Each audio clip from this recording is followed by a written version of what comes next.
হাসিনা ডাইনি তো নিজে তার বোনকে নিয়ে ভারতে পালিয়েছে। দলের কারো কথা একবারও চিন্তা করেনি, আর করবেই বা কি করে? সে তো একটা ডাইনি।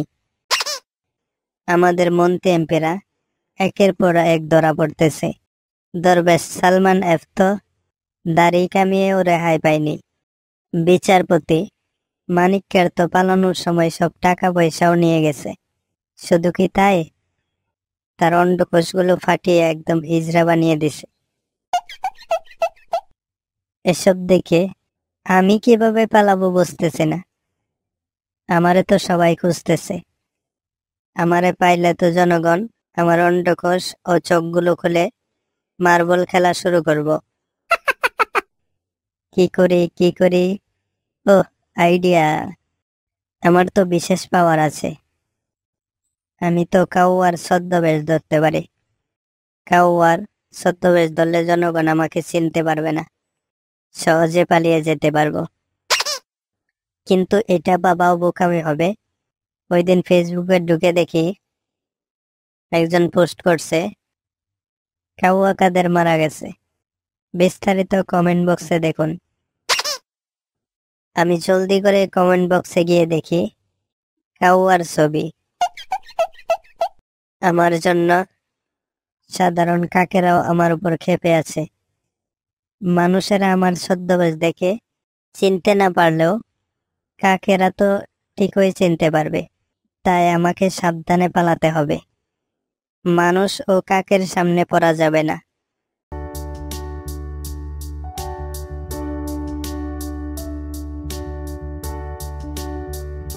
অনেকক্ষণ তোড়লাম, এখন এই বাসের জারটা একটু বিশ্রাম নিয়ে নি। যাক বাবা, কেউ চিনতে পারেনি আমি যে কাউয়া কাদের। এই শুনছস, এটা নাকি কাউয়া কাদের। তাই নাকি? চুপ চুপ, আস্তে কথা বল। ঠিক আছে, শোন, এটাই সুযোগ। আমাদের নাম বাস হলেও এখন পর্যন্ত স্বৈরাচারদের কাউকেই বাস দিতে পারেনি। এই কাউয়া কাদেরকে এখন বাস দিয়ে ছাত্রদের আন্দোলনের গর্বিত অংশীদার হতে চাই। 2024-এর রাজাকার হতে চাই না। এই তো চান্দু, ধরে ফেলেছি তোমাকে। ছাড়ো ছাড়ো, আমি একটা সাধারণ কাউয়া। এই চুপ কর, সব শুনে ফেলেছি। তুই কাউয়া কাদের। আমি এই কাউয়া কাদের। আমাকে ছেড়ে দাও, আমি আর আসবো না বাংলাদেশে। তা হবে না, তা হবে না। প্লিজ প্লিজ ছেড়ে দাও না আমায়।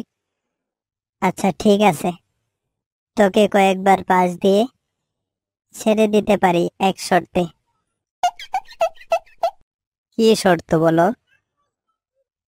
আমি যে কোনো শর্ত মানতে রাজি। শর্ত হলো তুই ভারতে গিয়ে হাসিনাকে বুলিয়ে বালিয়ে আমাদের কাছে নিয়ে আসবি। তাহলে তোকে আর কিছু করব না। হাসিনারে ইচ্ছে মতো বাস দেওয়ার অনেক ইচ্ছে আমাদের। ঠিক আছে, এখন তো আমাকে ছাড়ো। ওই, এর কথা বিশ্বাস করিস না, এ আর আসবে না। প্লিজ প্লিজ আমাকে বিশ্বাস করো। যেই হাসিনা ডাইনির জন্য তার দলের আমরা সবাই বাস খাইছি, তাকে অবশ্যই তোমাদের কাছে তুলে দেব।